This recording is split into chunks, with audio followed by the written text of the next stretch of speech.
let's begin. Let's begin, folks. I'll be the narrator. Act 1, Scene 1. Venice, a street. Not necessarily a street, but here's where we are. Enter Antonio. That is Sumio. Sumio is Antonio. Salarino. That's me. And Solanio. That's Ceph. Sumio, take it away. In sooth, I don't know why I am so sad. It wearies me. You say it wearies you. But how I caught it, found it, or came by it, what stuff 'tis made of, whereof it is born, I am to learn. And such a want which sadness makes of me, that I have much ado to know myself. Your mind is tossing on the ocean there, where your Argosies with portly sail like seniors and rich burghers on the flood, or, as it were, the pageants of the sea, do overpeer the petty traffickers that curtsy to them, do them reverence, as they fly by them with their woven wings. Believe me, sir, had I such venture forth, the better part of my affections would be with my hopes abroad.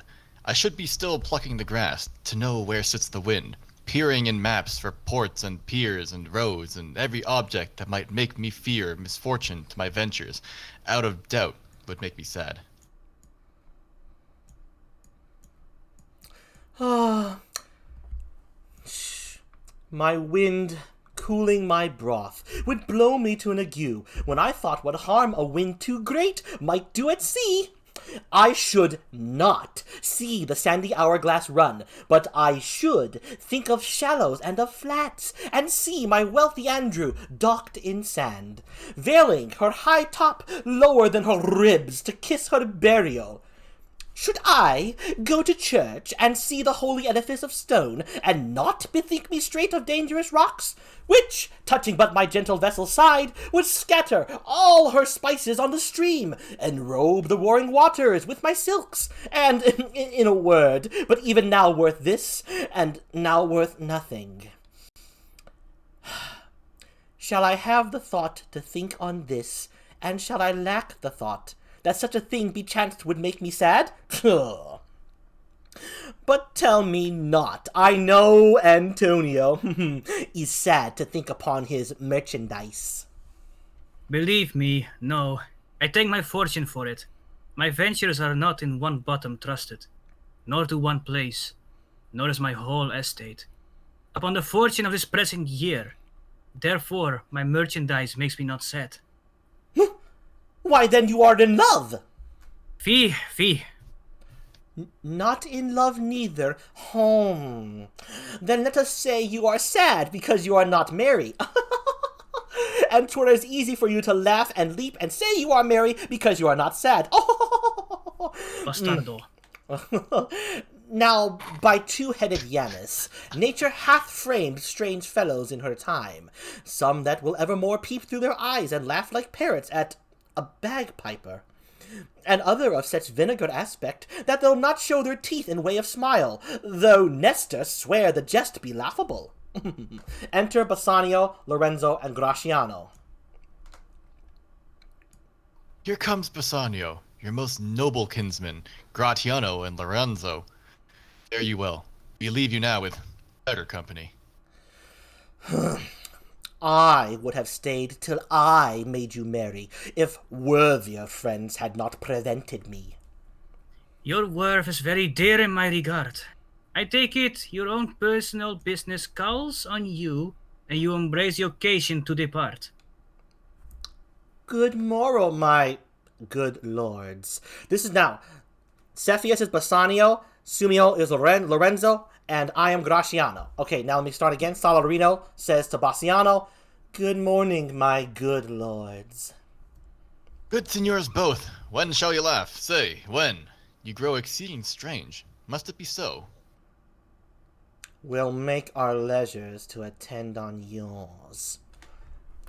Exit Salarino and Solanio. They're gone. And My now, Lord Bassanio. yes, and now Sumio is Lorenzo. My Lord Bassanio, since you have found Antonio, we too will leave you. But at dinner time, I pray you, have in mind where we must meet. Will not fail you.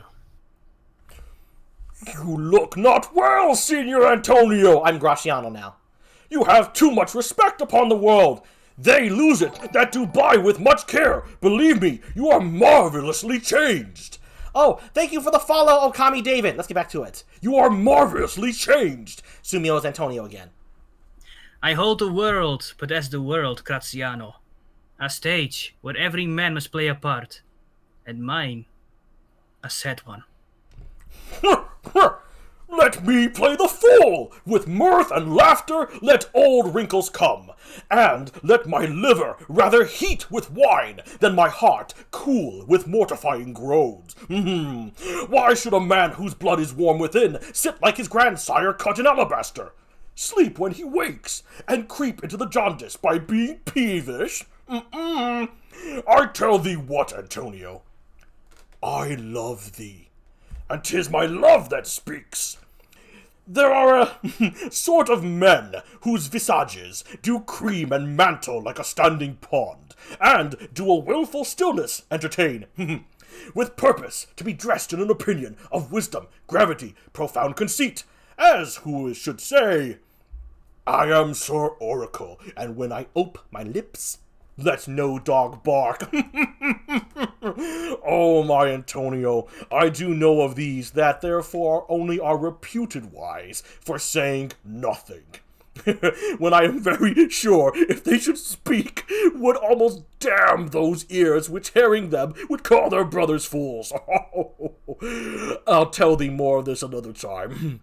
But fish not with this melancholy bait for this fool gudgeon, this opinion. Come, good Lorenzo, fare you well a while. I'll end my exhortation after dinner. I don't remember Graziano being so scary. Well, Sumio is now Lorenzo. Well, we will leave you then till dinner time. I must be one of these same dumb wise men, for Graziano never lets me speak. Well, keep me company but 2 years more. Thou shalt not know the sound of thine own tongue. Very well, I grow a talker for this gear. Thanks in faith, for silence is only commendable in a neat's tongue dry and a maid not vendible.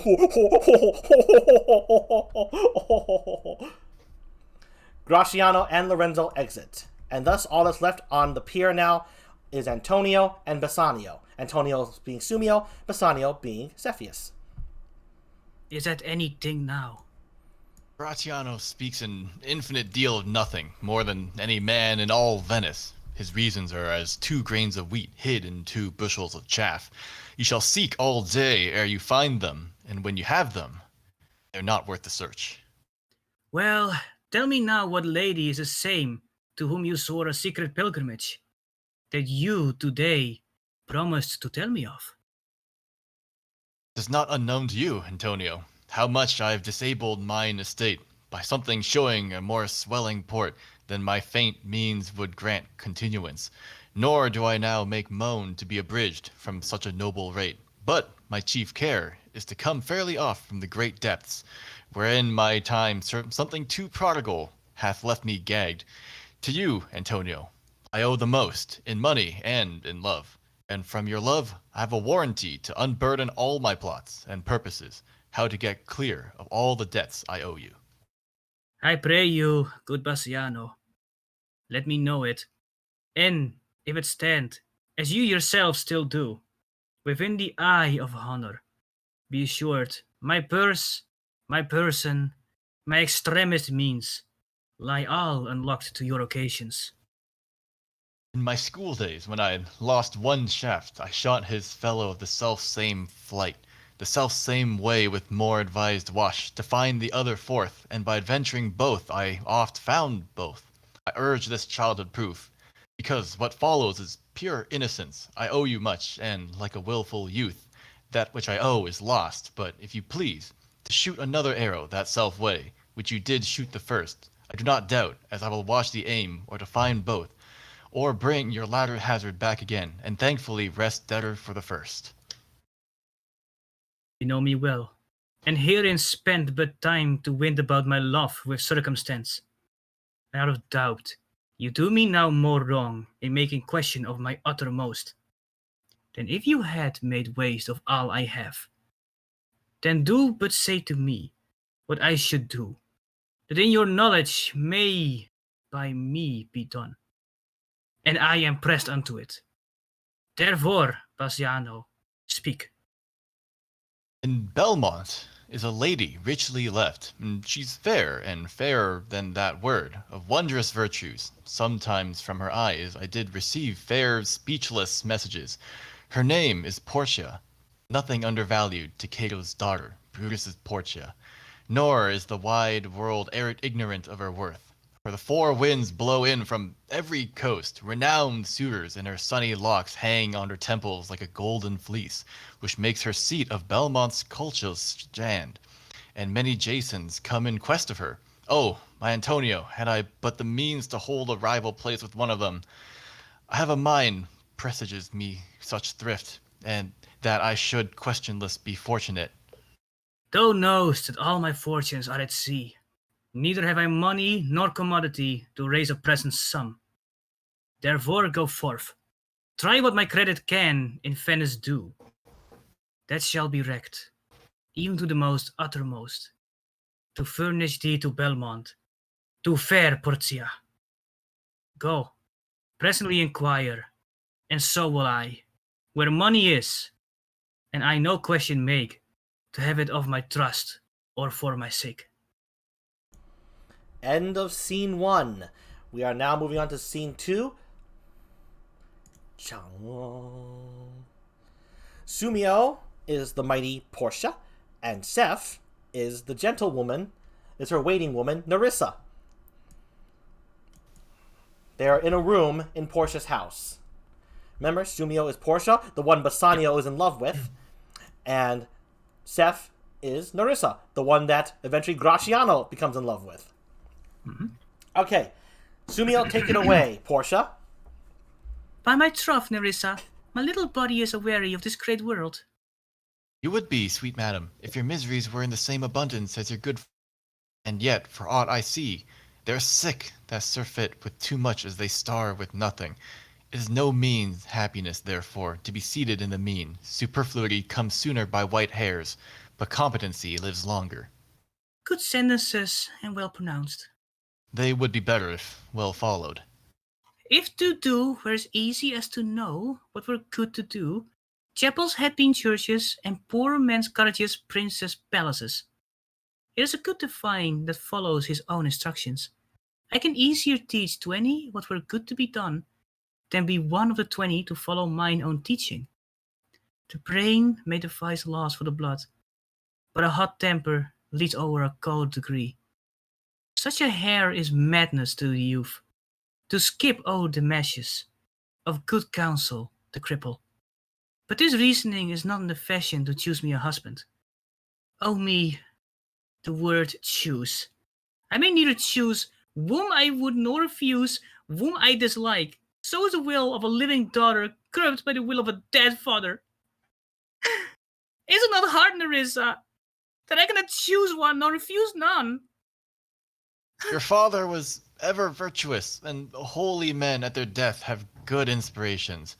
Therefore, the lottery that he hath devised in these 3 chests of gold, silver, and lead, whereof who chooses his meaning, chooses you, will, no doubt, never be chosen by any rightly but one who shall rightly love.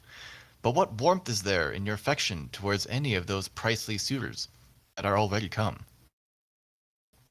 As princely suitors,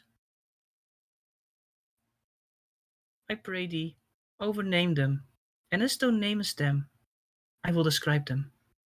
And according to my description, level at my affection. First, there's the Neapolitan prince. Hey, that's a cold indeed, for he does nothing but talk of his horse, and he makes it a great appropriation to his own good parts, that he can shoe him himself. I am much afraid, my lady, his mother played false with her smith. Then there's the county palatine. Palpatine? He doth nothing but frown, as we should say, if you will not have me choose. He hears merry tales and smiles not. I fear he will prove the weeping philosopher when he grows old, being so full of unmanly sadness in his youth. I'd rather be married to a death's head with a bone in his mouth than to either of these. God defend me from these two. How say you by the French lord, Monsieur Le Bon? God made him, and therefore let him pass for a man. In truth, I know it is a sin to be a mocker, but he, why, he have a horse better than the Neapolitans, a better bad habit of frowning than the Count Palatine. He is every man in no man. If a throstle sing, he falls straight a capering. He who fence with his own shadow. If I should marry him, I should marry 20 husbands. If he would despise me, I would forgive him. For if he loved me to madness, I shall never requite him. What say you then to Falconbridge, the young baron of England? You know I say nothing to him, for he understands nor me nor I him. He hath neither Latin, French, nor Italian. And you will come into the court and swear that I have a poor pennyworth in the English. He is a proper man's picture. But, alas, who can come for us with a dumb show? How utterly he is suited. I think he bought his doublet in Italy, his round hose in France, his bonnet in Germany, and his behavior everywhere else. What think you of the Scottish lord, his neighbor? That he have a neighborly charity in him, for he borrowed a box of the heir of the Englishman, and swore he would pay him again when he was able. I think the Frenchman became his suitor, and sealed under for another. You, the young German, the Duke of Saxony's nephew. Very fiery in the morning when he is sober, and mostly fiery in the afternoon when he is drunk. When he is best, he is little worse than a man, and when he is worst, he is little better than a beast. And the worst fault that I ever fell, I hope I shall make shift to go without him. If he should offer to choose, and choose the right casket, you should refuse to perform your father's will, if you should refuse to accept him. Therefore, for fear of the worst, I pray thee, set a deep glass of Rhenish wine on the contrary casket. For the devil be within, and a temptation without. I know he will choose it. I will do anything, Nerissa. I'll be married to a sponge! You need not fear, lady.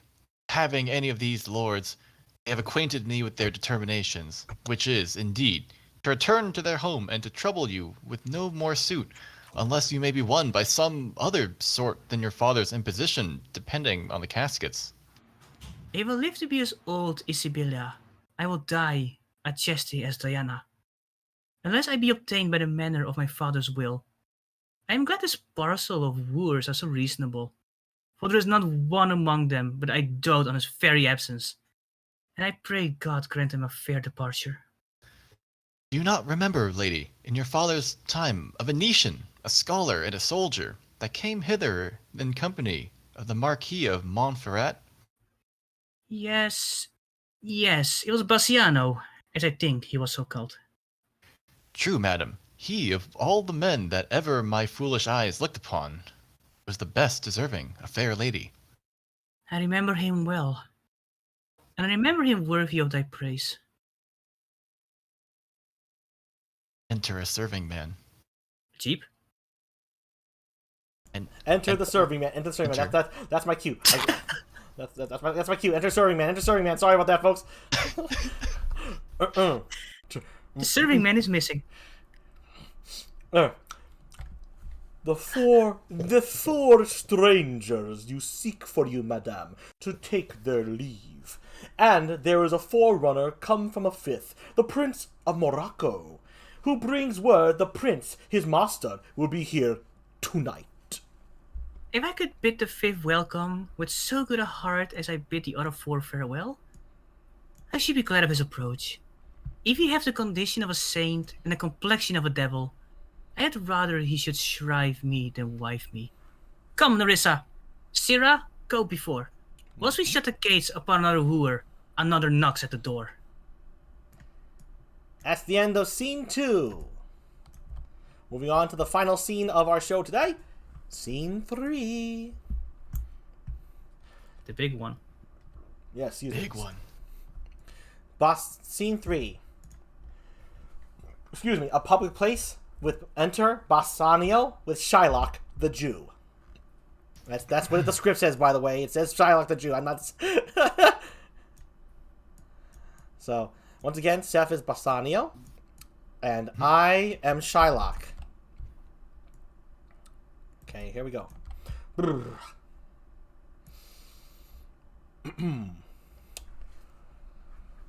3,000 ducats. Well. Aye, sir. For 3 months. For 3 months? Well. For the which, as I told you, Antonio shall be bound. Antonio shall become bound. Well. May you steed me? Will you pleasure me? Shall I know your answer? 3,000 ducats for 3 months, and Antonio bound. Your answer to that? Antonio is a good man. Have you heard any imputation to the contrary? Ho, ho, ho, ho, ho, no, no, no, no, no. My meaning in saying he is a good man is to have you understand me, that he is sufficient. Yet his means are in supposition. He hath an argosy bound to Tripolis, another to the Indies. I understand, moreover, upon the Rialto, he hath a third at Mexico, a fourth for England, and other ventures he hath squandered abroad. But, ships are but boards, sailors but men. There be land rats, water thieves, and land thieves. I mean pirates.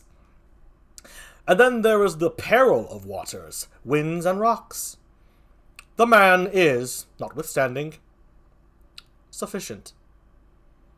3,000 ducats. I think I may take this bond. Be assured you may. I will be assured I may. And that I may be assured, I will bethink me. May I speak with Antonio? If it pleases you to dine with us. Yes, to smell pork, to eat of the habitation which your prophet the Nazarite conjured the devil into. I will buy with you, sell with you, talk with you, walk with you, and so following, but I will not eat with you, drink with you, nor pray with you. What news on the Rialto? Who is he who comes here? Enter Antonio. This is Signor Antonio. Shylock says this aside, so no one can hear them but you, the people. How like a fawning publican he looks. I hate him, for he is a Christian. But more for that, in low simplicity, he lends out money gratis and brings down the rate of usance here with us in Venice. If I can catch him once upon the hip, I will feed fat the ancient grudge I bear him. He hates our sacred nation, and he rails, even there, where merchants most do congregate, on me, my bargains, and my well-won thrift, which he calls interest. Cursed be my tribe if I forgive him. Shylock, you hear? I am debating of my present store, and by the near guess of my memory, I cannot instantly raise up the gross of full 3,000 ducats. What of that? Chubal, a wealthy Hebrew of my tribe will furnish me, but soft. How many months do you desire? And now, Salas turning to Antonio. Rest you, fair good signor. Your worship was the last man in our mouths. Shylock, although I neither lend nor borrow, by taking nor by giving of excess, yet to supply the ripe wants of my friend. I bring a custom. Is he yet possessed? How much ye would? Aye. 3,000 ducats. And for 3 months. I had forgot. 3 months. You told me so. Well then, your bond. And let me see. But hear you. Methought you said you neither lend nor borrow upon advantage. I do never use it. When Jacob grazed his uncle Laban's sheep, this Jacob from our holy Abram was, as his wise mother wrought in his behalf, the third possessor. Aye, He was the third. And what of him? Did he take interest? No. Not interest. Not take interest. Not, as you would say, directly interest. Mark what Jacob did. Mark what Jacob did. When Laban and himself were compromised that all the eanlings which were streaked and pied should fall as Jacob's hire. The ewes being rank in the end of autumn turned to the rams, and when the work of generation was between these woolly breeders in the act, the skillful shepherd peeled me certain wands, and in the doing of the deed of kind, he stuck them up before the fulsome ewes, who, then conceiving, did in eaning time fall parti-colored lambs, and those were Jacob's. This was a way to thrive, and he was blessed, and thrift is a blessing if men steal it not. This was a venture, sir, that Jacob served for, a thing not in his power to bring to pass, but swayed and fashioned by the hand of heaven. Was it inserted to make interest good, or is your gold in silver A's and rams? I cannot tell, I make it breed as fast. But note me, senor. Mark you this, Bassanio. The devil can cite scripture for his purpose. An evil soul producing holy sweetness is like a villain with a smiling cheek, a goodly apple rotten at the heart. Oh, what a goodly outside falsehood have. 3,000 ducats. 'Tis a good round sum. 3 months from 12, then. Let me see the rate. Well, Shylock, shall we be beholding to you?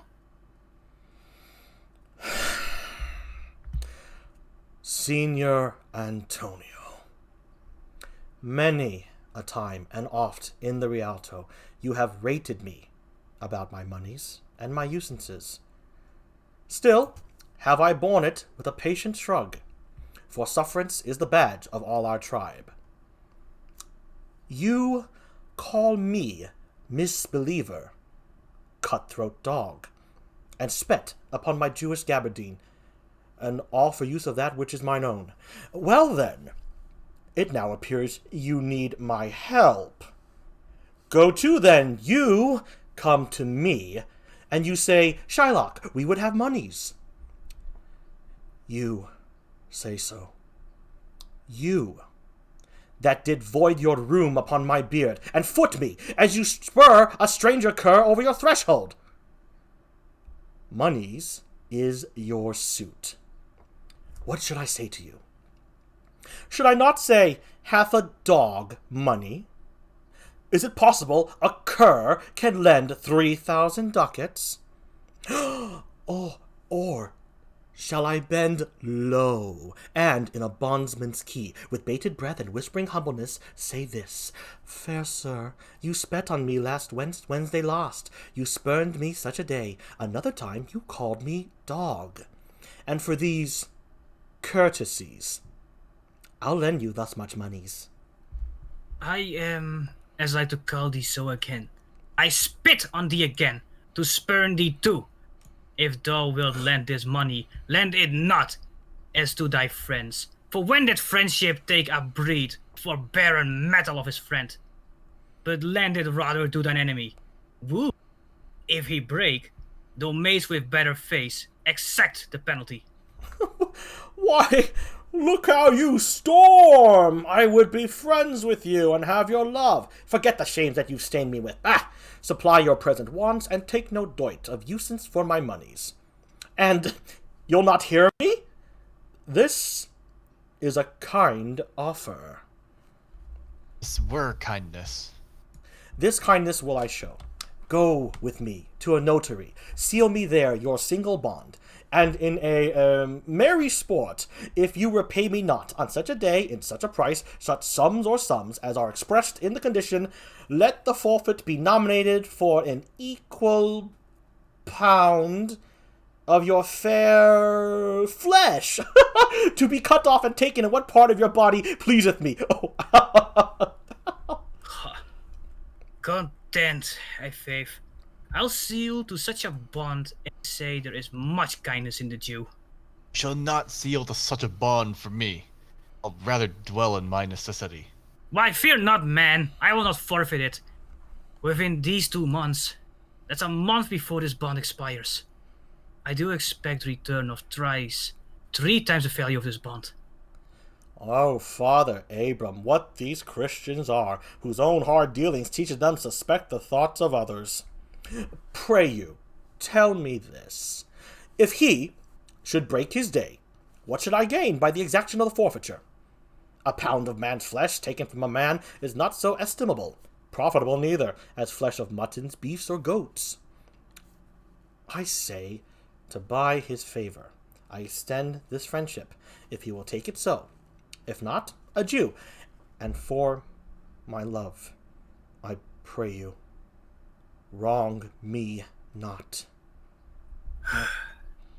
Yes, Shylock, I will seal it on this bond. Then meet me forthwith at the notary's. Give him direction for this merry bond, and I will go and purse the ducat straight. See to my house left in the fearful guard of an unthrifty knave, and presently I'll be with you. Heed thee, gentle Jew. The Hebrew will turn Christian. He grows kind. I like not fair terms in a villain's mind. Come on. In this there can be no dismay. My ships come home a month before the day. Cheers! That's it! Well done, you two! Thank you! Pachi, pachi, pachi!